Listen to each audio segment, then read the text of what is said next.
Alright, I'm here with the guys from Wildgrass Studios. They're showing off their game Berserkers today. Guys, what can you tell me about your game here?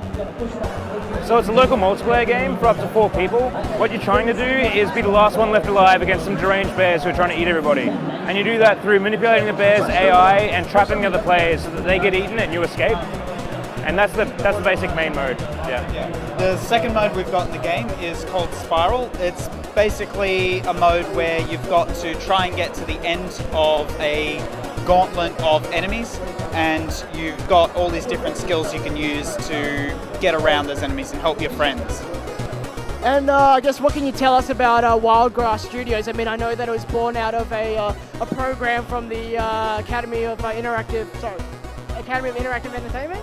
Yeah. I know it was born out of that program. What can you tell us about that whole kind of system? Yep, so we came from the AIE in Canberra. We'd all graduated in 2012 from second year. Alex is a programmer, the rest of us were all artists, and we had met together and played or developed a few games in game jams through that year. And then afterwards we decided to form together, get into the incubator program, which helped us start the company, gave us some funding and some office space to really kick off what we've been doing now. And after a while of prototyping, we eventually settled on this game after bringing it to PAX Prime last year with the incubator. And after the reception we got, we just came straight back and got to work on the full game. How would you describe the Melbourne scene as far as the whole indie development system behind that? In terms of sort of game development? Yeah, so just kind of... Yeah, it's definitely far bigger than Canberra, which is where we're from. The game development community here is absolutely huge, and I know lots of the people that we sort of talk to on social media and just generally in terms of advice, they're mostly based in Melbourne. It's definitely the Australian hub, especially for indie game development. And there are lots of reasons for that. A lot of the older studios were here, and when they fell apart, a lot of the stuff that's sprung up since then has been the new studios we see now, such as the people who are making Armello and Eric, well, most other things. But there's also better support from the government here with Screen Victoria, no, South Australia. Victoria. I remember states. Yeah.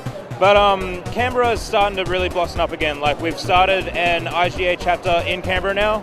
Matt Stimson has started that up, and it's really starting to start rolling. And we're seeing more and more indie startups in Canberra now, and it's only getting stronger.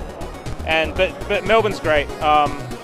It really seems like the place to be right now, but the Australian industry is really changing, so it's hard to tell where stuff is going. As far as the future, what do you see for the future of Australian games development? It's definitely very strange given the federal government's cutting of funding for games development. It's definitely still very strong in Melbourne, and I'd say it's probably not going to sort of go away anytime soon. Definitely with the private support in Canberra sort of on the up and up as well. It's a mixed bag, really. It's sort of very hard to tell, but I'm fairly confident it won't disappear at all. Yeah. Even without the with the Screen Australia stuff going away, I don't think it matters that much. We're seeing a lot of great games coming out now, and I think that's going to lead to a lot more successful studios, and from there there's going to be more jobs, there's going to be even more things springing up from that. We've got things like the incubator program really getting rolling, and we're seeing some great teams coming from that as well. Whether it be Canberra or Melbourne or Sydney, there's stuff popping up everywhere. And I like where Australia is heading a lot more than when I was in high school and looking at the game industry right before the global financial crisis, where Australia is much more of an outsourcing for AAA games that wanted to make other console ports of lower end stuff. And since then, I think it's just gotten way stronger, and it's just going to keep going that way.